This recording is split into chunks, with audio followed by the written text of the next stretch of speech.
Welcome to Fat Cat production of News with a View. Today is June 28th. This is episode 90. I'm your host, John A. Costa. And today's show is basically just going to be speaking about all the rhetoric we're hearing about the Supreme Court's multiple decisions and honestly what it really boils down to. Let me just switch over to. I kind of, if you look, I kind of rearrange things in here. Not totally happy with everything. I got some junk showing that I don't want showing. Hold on, let me just. There we go. That's a little bit better out of the way, but not much. There is much heated arguments on what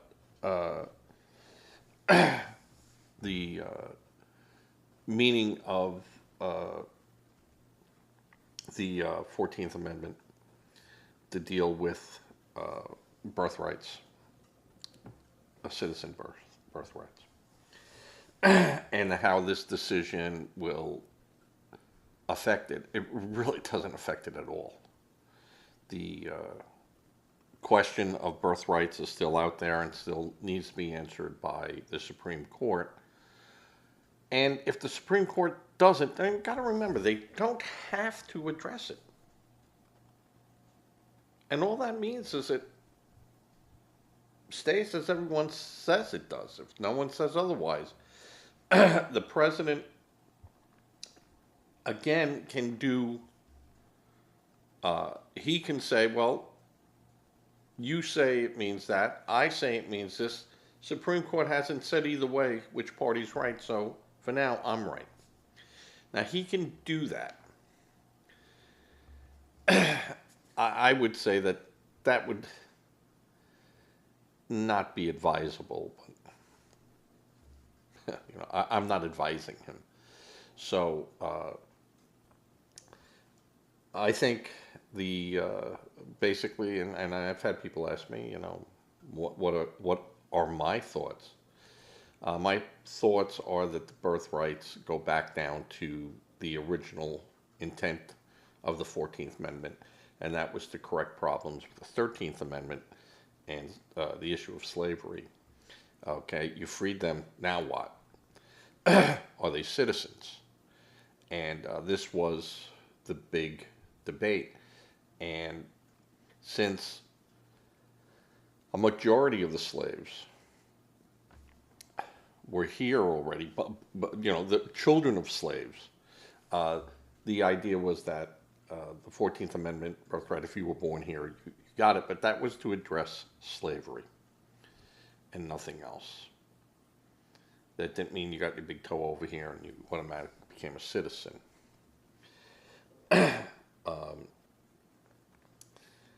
In reality, if you really got down to the brass tacks of it and really wanted to stretch it out, you'd say that a child born here, the parents have the sovereignty over them, and the sovereignty over them is whatever nation they came from. There are certain rights that you get by being here, but citizenship is not one of them. So those children that were born here do pick up due process and things of that nature. But citizenship, no, they don't. They don't. This was just made for slavery to fix a problem with the 13th Amendment that didn't address that fully to the extent of what was needed to satisfy Congress at the time. The full meaning of the 14th Amendment and the whole 14th Amendment, not just everything else. The idea of dealing with the, insurrection was to prevent uh, the South or those sympathizers or those people that took a vow against the United States uh, from securing a political office, because the temperature of the people changed. You had a lot of states uh, coming back into the Union that were, of course, pro-slavery. And if those people got enough votes and stuff, they could tilt an election. So they didn't want to put their people into that. Didn't want to have a Jefferson Davis being able to run for presidency or a seat in Congress, though there were a couple exceptions that were made. And that was the deal with the aftermath of the Civil War. But, people liked it, and they said, well, if you're charged with treason, maybe you shouldn't be, running for an office, a political office. So, but you have to be federally charged. A state can't say we find you guilty of insurrection. A state can't find you guilty of insurrection. Only the federal people can. They could find you guilty of inciting a riot and other things, but the insurrection part, nope. And the liberals tried. Oh, how they tried. But I think in the end, if this goes to the justices, it's going to be a 5-4, 6-3 decision, where no, it's only people born here from slaves. If you were a slave and you were the descendant of people, they're automatically citizens. So that is done with. There are no more children of slaves. They don't exist. You can have grandchildren of slaves that are still here, and certainly great grandchildren, great grandchildren of people who were slaves. This question really will come back to haunt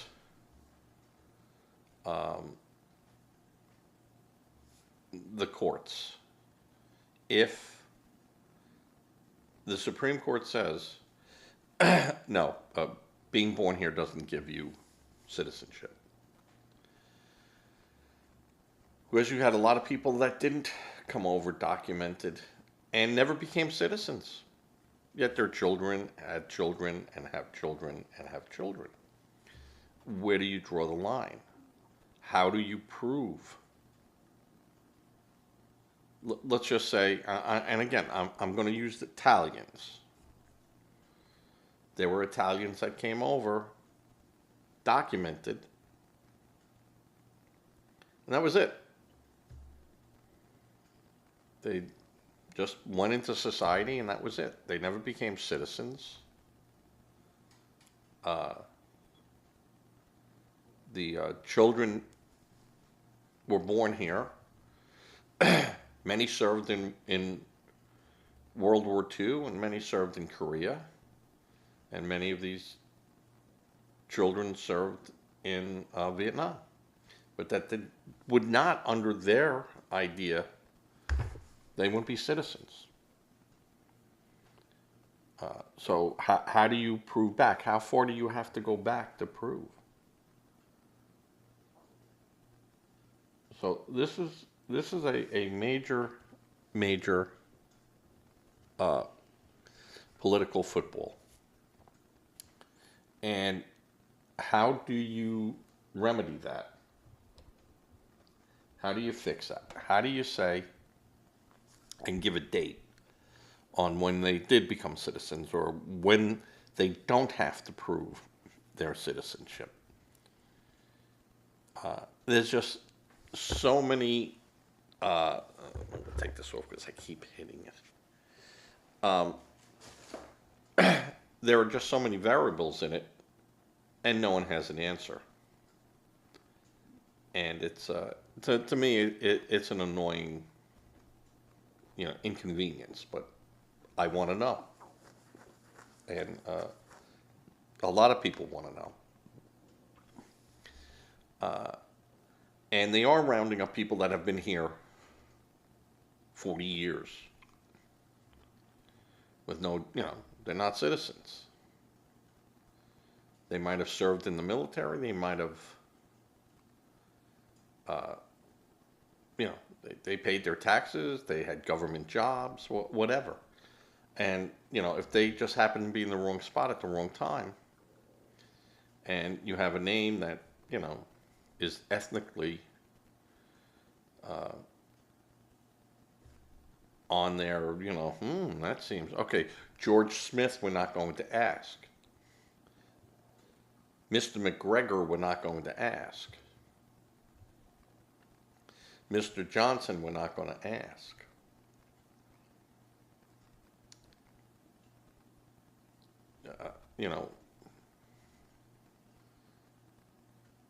Banaka Gutierrez. Oh, we're going to ask.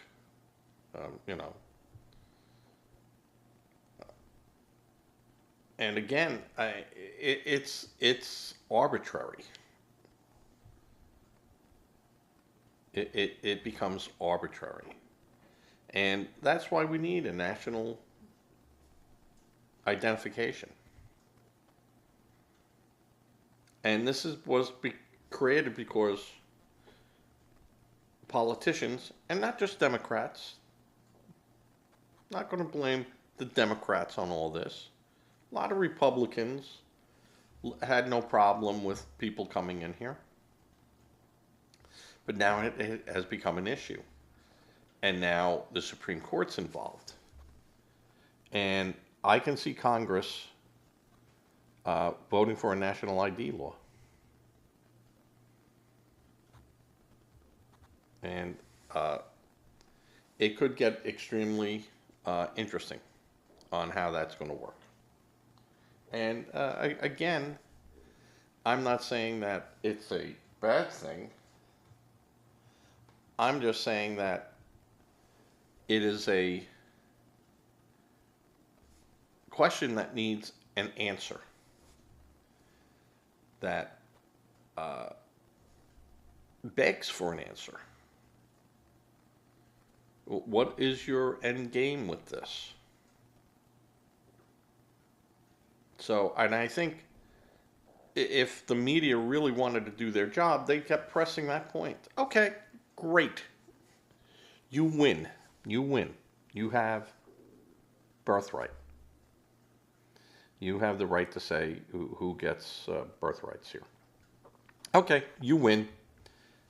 Now what? Everyone has to go and prove their identity? Is this what needs to be done? How are you going to do it? How can you prove it when a lot of government records don't even reflect it? So when do you start? You're saying anyone after 1965 has to show. Is that not discriminatory? Would that not just be arbitrary? So again, I'm not saying I'm against the idea of you don't get citizenship just because you eject a baby here. I'm just saying that it is so hard to pinpoint when and who. Do you want to say from January 20th, 2025? Where where do you start? Where do you start? And I would say that the easiest way to start would be okay, you can look, if you were born here, you have a birth certificate. If you were born after or before January 20th, 2025, and you can't prove you're a citizen. You can't say, oh, here's my mother's birth certificate, here's my father's birth certificate. They were born here, you know. But if you can't do that, and a lot of people, they can't. They just can't. So what do you do with these people? I mean, how do you... I don't think there's enough judges. I don't think there's enough courts. How do you do it? So, again, I'm not opposed to an answer for birthrights. What do you do if you get it? What if you do if you don't get it? Do you then go, I want a national ID, so anyone else coming in, they have to, you know, prove it? If you go to a hospital and you can't say, hey, I was born here, and they go, well, you know, you have nothing, so you have to register. Did you register to come in here? No, you didn't? Well, then, you know, you're going to be deported with your baby. You have your baby, and out you go. But again, show me how you're going to work this. Show me the outline for it. We'll argue the legality of each line as we go, but just give me an overall plan. That's all. I just want to see an overall plan. And I'm not anti 14th Amendment birthright. I'm just saying that if someone asked me, I would go through the original meaning of the 14th Amendment and give you the answer that no, this is dealt with slavery and that's it. If courts made rulings after that go contrary, that doesn't mean they're right. And the Supreme Court can revisit it and reverse themselves, which they have done on numerous occasions. It's, you know, Roe v. Wade wasn't the first time the Supreme Court overruled itself. So let's not go there with that. But I want to know is when you get it, what are you doing with it?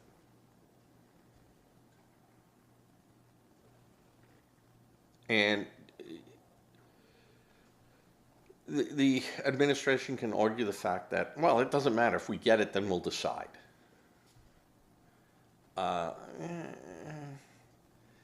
Yeah, I'm not a big fan of winging it.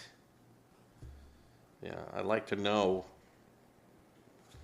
where we stand. And it could be this, well, they shouldn't have been here anyway, so they have no, you know, they have certain rights, but, you know, we can then deal with that. And if we detain them, remember, ICE does not have to provide a lawyer for those that they detain. There's an imbalance there, and I'm all for detaining illegals. That's fine. Um, but as the law stands right now, today, those people have to get due process. Until otherwise told. And this is why I say I have a problem with the administration. And yeah, Trump had come out. He goes, "We don't have enough people. We can't do it. It's impossible." Well, yes, it was meant to be impossible. In the last 16 years, the Democrats rigged it to be impossible.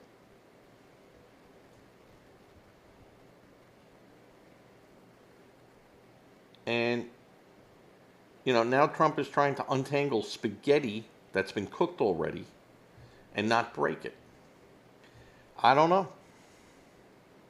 I don't know. And again, I don't know what his plans are. And I think we have a right to know what your plans are. And I've said this going back 6 months ago about this question. That you have to show me a plan. What is your plan? How are you going to do this? That's all. I'm not saying, no, you shouldn't do it or you can't do it. No. I'm going to say, you won, Mr. President. The Supreme Court sides with you that these people don't have birthrights of citizenship. Okay? Do you set up centers where they can apply?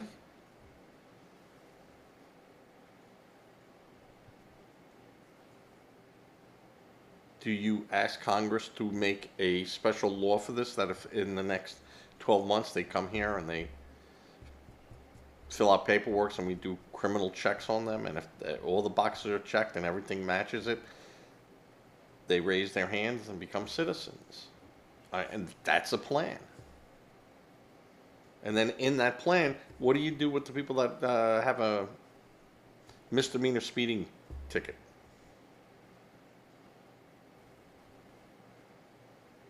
A drunk driver.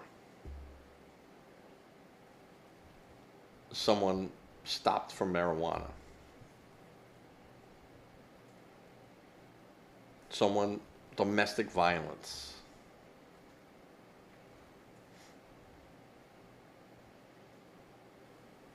Now you start tipping that scale. What do you do then?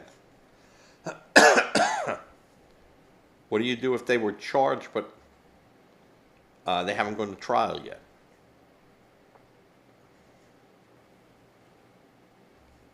So these are all things that I would need to know. Just the fact of knowing.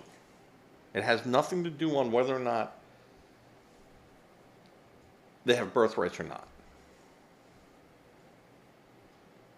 Because even without birthrights, there are things just being here that they get. And I mean, if you're upset with that, go to Congress, push for an amendment or a repeal, and, tweak it up. And good luck. You tell me how that works for you. You need 2/3 of the country. 2/3. And when I say country, the Congresses and voting to do it. I just want to see a plan. That's all. Now, the LGBTQ thing, absolutely. A parent has every right to know what their children are learning.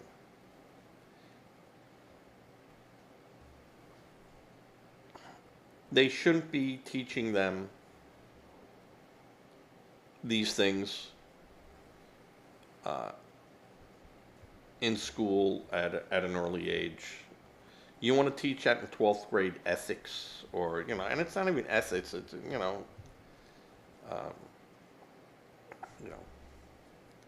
they had another word for it, and I forget what the word was, but the the idea that my child would have to listen to a story about two men living together or two women, or whatever. No, no. I get to say where the line is with that. Jack and Jill went up the hill,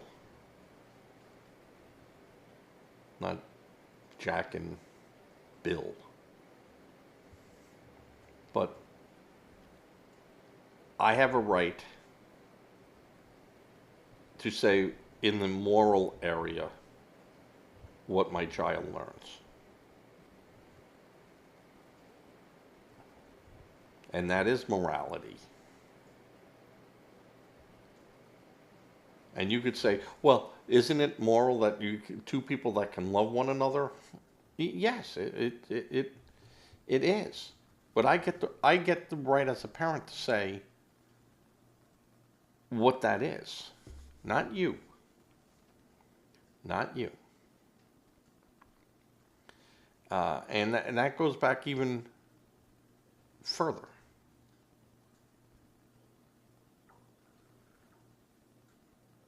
They shouldn't be learning about this stuff until 12th grade.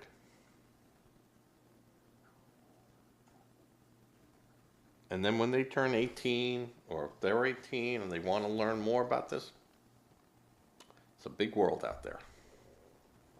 Have at it.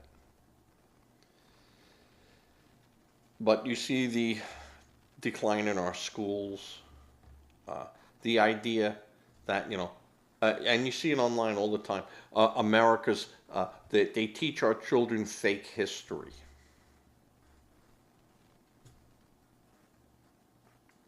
Columbus was a mercenary. He was a killer.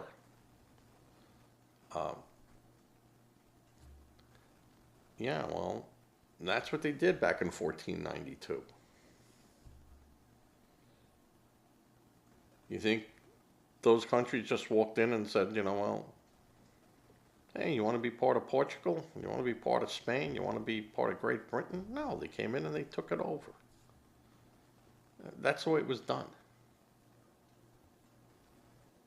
That's why you need a really strong immigration policy, just so you want to put your feet back down on the ground with that. There were some good points made where the Supreme Court said, no, you're not going to change the Affordable Health Care Act on medications and things like that. And that's fine. That's fine. You know, the saying, that charging the phone companies and other ones, they have to, we have to pay a service thing into that is not unconstitutional. No, that is, no one's forcing you to have a phone. So, the bottom line. Supreme Court upholding Texas's pornography website ID, for IDs. That was, upheld. They said no, because it's not unconstitutional to ask an adult to prove that they're an adult. It happens every day. I go buy liquor. I have to show ID.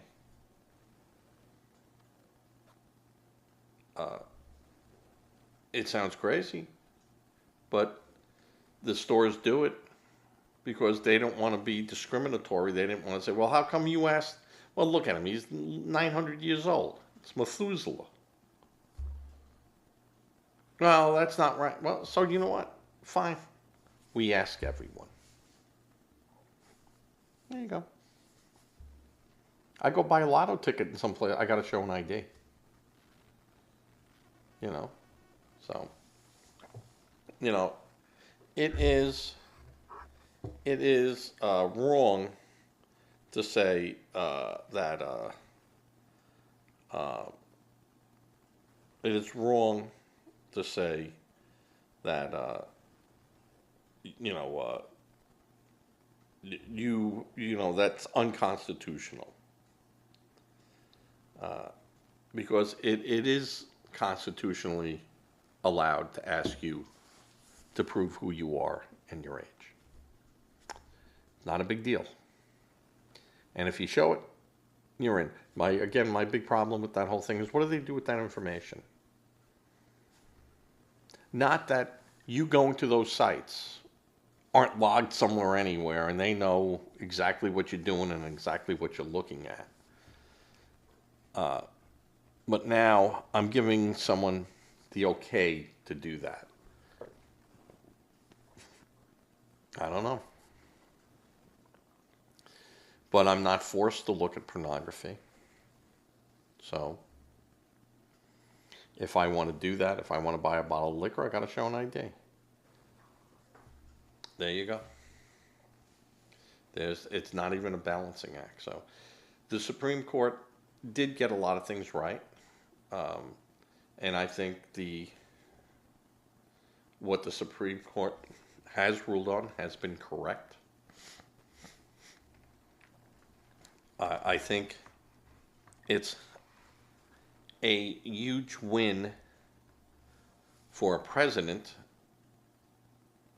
and it doesn't matter who the president is, because a Democrat that gets in there can use all these powers that the president always had, but was never truly defined.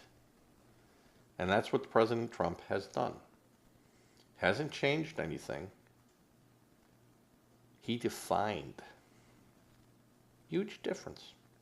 Nothing in the Constitution has changed. Not a period, not a comma, not a word. Nothing has changed. No one's rights have been taken away. There might have been rights that you thought you had, you didn't have. Constitution never authorized it.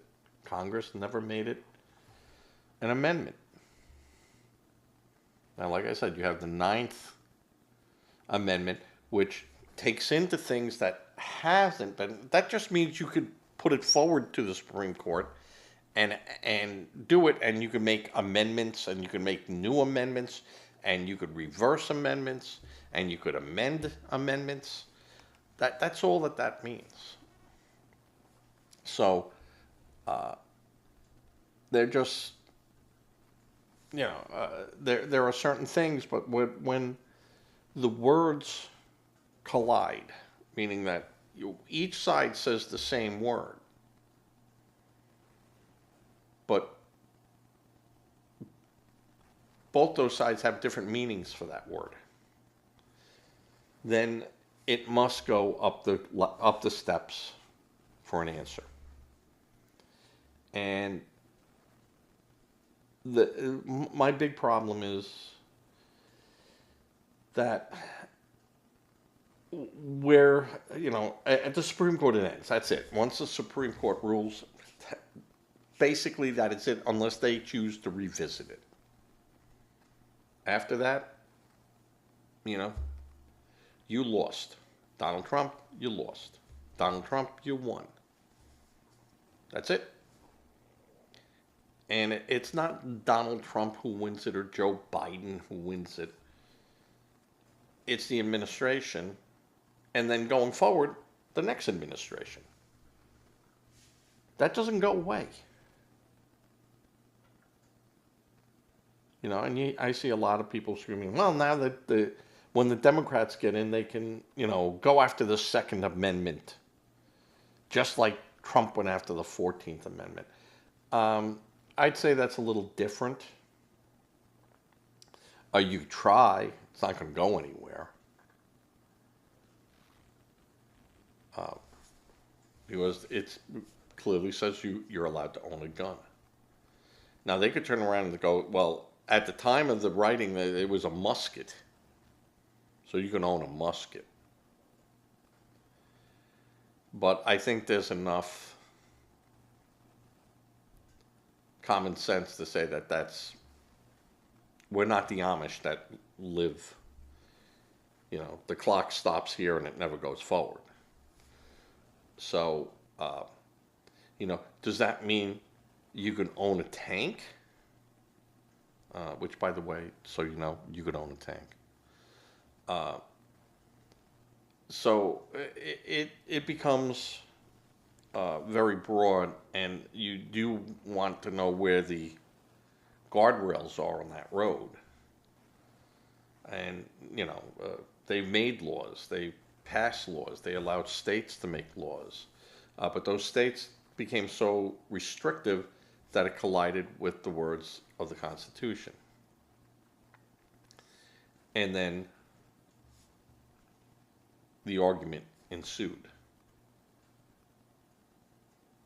And then you fight, and you force the Supreme Court, in a sense, to make a decision. And that decision happens because Congress didn't do their job. If you're so upset, let Congress pass a law that says, yes, you can own guns. We're not saying, and you can own as many guns as you like. But they can't be military style. They can't be automatic. They can't be converted into an automatic weapon. They can't be used as a concealed type weapon. You can do all that. But what has happened now is it's gone all the way the other way. People say, no, everyone should be able to have a gun. Okay, yeah, because that's what it says. And there's nothing in there about concealing a weapon. So the idea of concealing a weapon and saying you can't own a gun, all right, so we'll do an open carry. You can go like the Old West, carry a gun. And then they go further with that, and they go, well, it's restricting my ability to do that. And they go, fine, you don't need anything. And you see what the problem is with that. And you guys keep fighting it instead of taking it to Congress. And if Congress won't do it, then, and you are so set, then change those Congress people that you have. Go out there and get people that follow your agenda on that one item.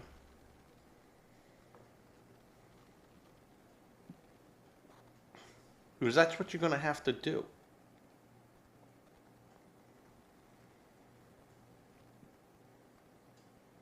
Learn, Democrats, learn.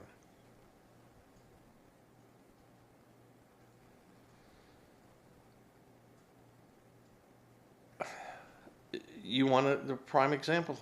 Do what Donald Trump did. And don't tell me about ethics and morals, because you had Biden up there, that you were willing to have that guy in there stay on for about 6 months and then go, I can't do the job. I'm leaving for medical reasons, and Harris then comes in and can do what she wants. Yeah, everyone saw through that. We knew that 4 years ago. And we were lied to. And yes, we were lied to. So, yeah.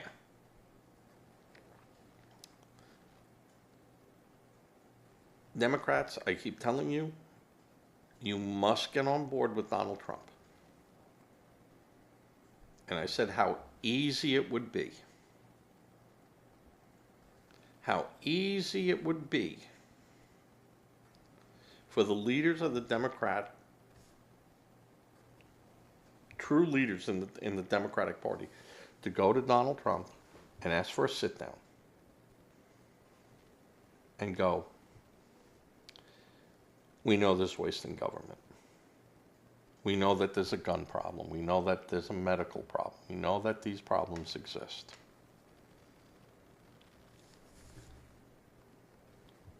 because I have an ingrown toenail doesn't mean you cut my foot off or cut my toe off. Yes, doing that would cure the problem, but at what cost? So, Mr. President, we will work with you. We will help you. We will not fight you, but this has to be reasonable. And this is, you say you want to reduce 80,000, and we are saying reduce 20,000. And then 6 months from now, if everything looks good, take another 20. The problem is the consistency on either side for doing what they say they're going to do.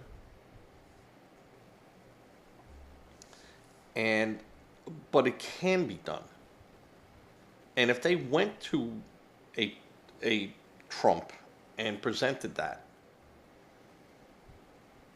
Trump would eat that up. Look at that, I got all these people together. I brought the idea to them. Yeah, I'd like to see more done, but I'm going to work with them. They convinced me that they'll work with me, and this could be wonderful. This could be beautiful, and this is what America's all about: working together. And the Democrats are so afraid of that because they know they whipped their people up with all these lies. And for them to do it now, they'd go, you sold us out. When in reality, they never were going to do what they promised to do or said they could do. We're all going to live on top of Candy Mountain. Yeah. Democrats, wake up.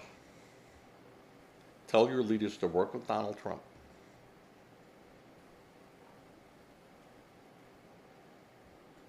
If it is still possible at this point.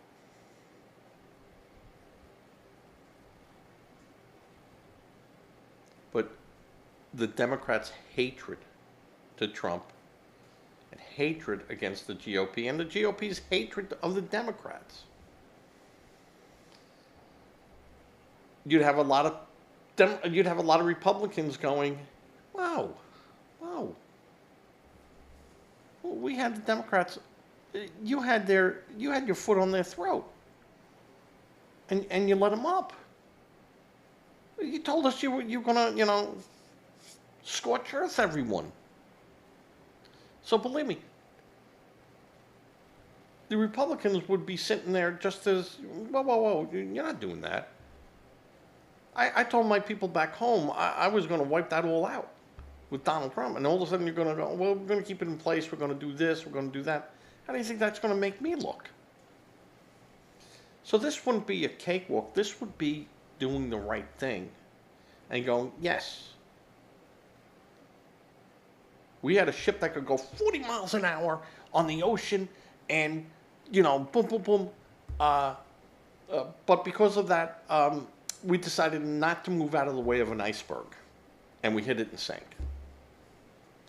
Because we didn't want to go 20 miles an hour to make the turn. Sorry, that's what it all comes down to. So, the Supreme Court, I think, got about 98% of this right. Some things in there, one of the things Thursday that they said was, and again, I did not look at this, and this is a rehash of the yesterday too, where I said, I do feel that if there's someone that's on death row and there is now DNA evidence that can be brought forward to show that this person wasn't there, then by all means that should be looked at. It does not mean you get out. But that does mean maybe that we need to look a little bit further. If you said he was there and that blood isn't his, whose blood is it? If it's not his, it's got to be someone's. And if you said that was his blood and that's what you convicted him on, well, does that person get a new trial? Or at least can appeal it, but you shouldn't be carting him off to an electric chair or a needle or a gas chamber or something, or hanging or shooting him. And like I said, unless you catch the person and then, stabby. Hi, fellas. Yeah, you got me.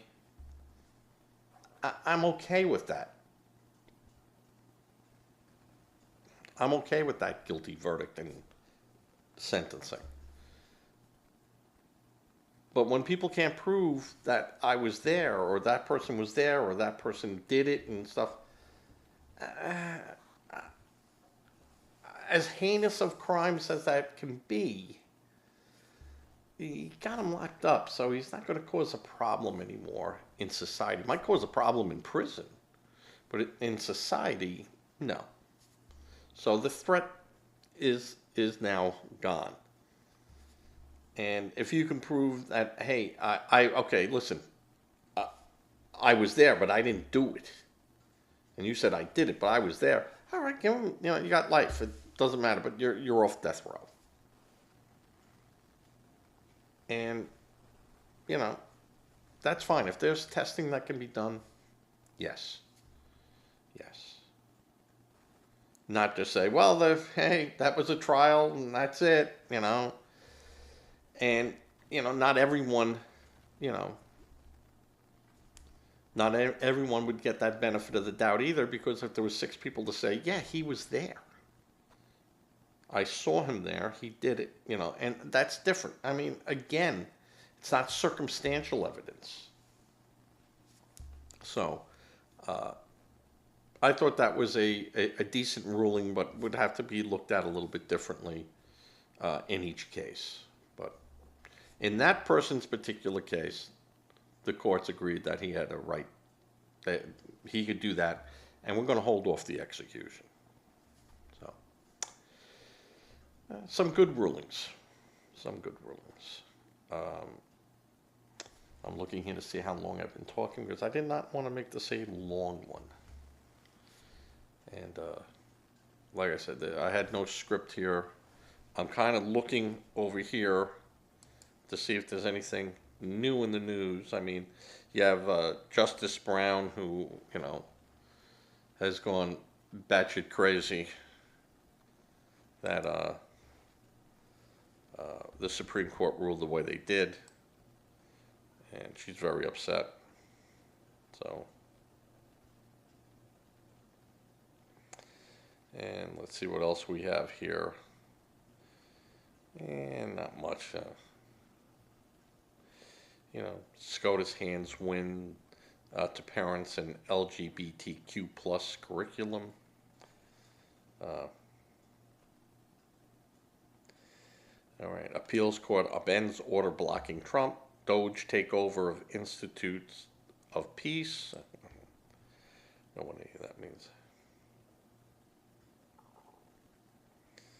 All right, we don't care about that.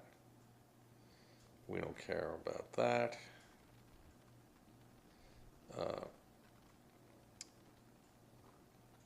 A lot of people saying the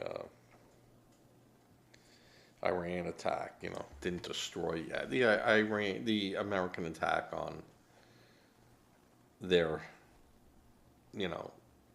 did obliterate a huge portion of it. Is there stuff that still can be used somewhere? Sure.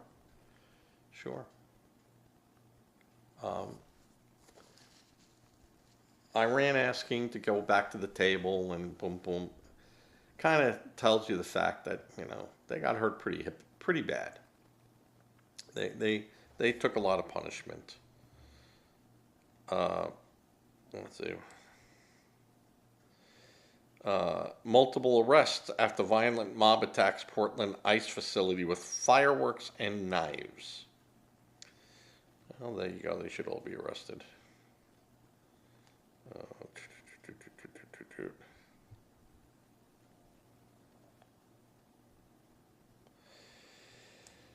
All right, and in politics, 60 Minutes, Kamala Harris interview at center of Trump's lawsuit runs afoul of Cronkite-era CBS guidelines. Well, those rules still in effect, so I don't know. CBS definitely screwed up, in my opinion, and really, you're doing a political interview. You can trim it up so it fits your time schedule, you know. But you can't rearrange words, and that's basically what they were doing, you know. So making it so it flowed much more sensibly, and you know, you could take one answer out of the, you know, we answered 7 questions in this order, but we took the 6th question first. You could do that. That's fine. But you can't take that 6th question out and rearrange the words on it, which technology could, and they edit and they sweetened it and they did things. If the Harris people were not happy with the interview, they could have asked CBS not to air it. CBS could have turned around and were airing it exactly the way she said it. We're not changing a word. We're going to put it out there. We are going to edit it down so it fits in 60 minutes. So about, you know, 32 minutes of timing, and the rest is all commercial, or 42 minutes and 18 minutes of commercials. But yeah, we're you know, if she's talking mush mouth, well, that's what people are going to see. They could have done that too, but they worked together to tweak it up and make it look good. Even though CBS offered Donald Trump airtime. So you can't say that, you know, they didn't do that. They offered, and hey, you want a 60 Minutes interview again? How'd that work out for you last time? You know? And they didn't mix his words up. They just took his worst comments first and went downhill, which you can do. He said it. You can put it in any order you want.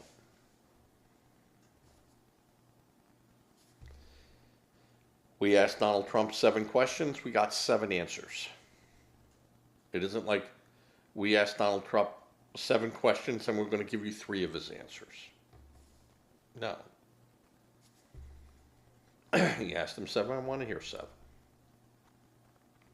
So in that sense, yeah, the CBS did follow protocols. But they seemed to have gone a little bit above and beyond. And then when people started questioning it, because it leaked out of CBS, hey, you know, what you're seeing there, that didn't happen like that. And then when, you know, Trump went to them and, you know, started complaining, CBS got up there, well, we don't do that. We don't, and then, well, yeah, we go and do that. But then, you know, bang, everything happened. He goes, you know, yeah, he went after CBS, as he did ABC. And CBS has not yet settled with Donald Trump, and they will. They will. The CBS, for the time being, went, whew, thank God Iran got attacked. Takes the heat off of us. But that heat is going to come back. I mean, That's not going to go away. All right, with that, I'm going to say goodnight. Give to a charity, you know my stance on that. Give to a food bank, you know my stance on that. Since this is a very informal show today, I'm not going to go into bells and whistles.